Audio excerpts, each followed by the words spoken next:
discovered a flaw about my brakes. They smoke whenever you use them. Kind of like a burnout, you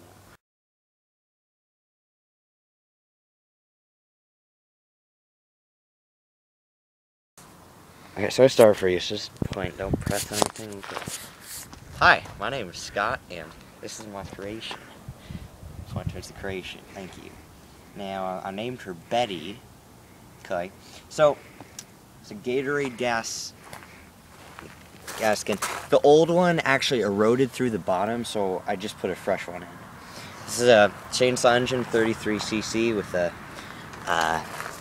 18 by 12 prop with green stripes. I ran out of red paint, so you can't really see these, so there's no really point of safety. I just spray painted this today, and the brake is the sketchiest thing I ever seen. Okay. So, and then the throttle is just a string. Okay.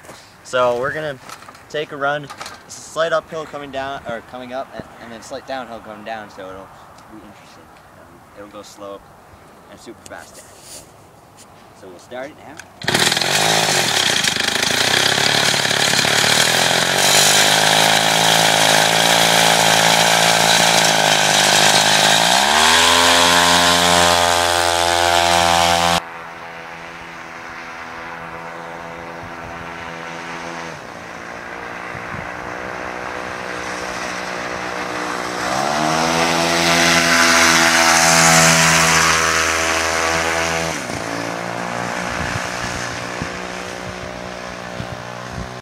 Make that noise again.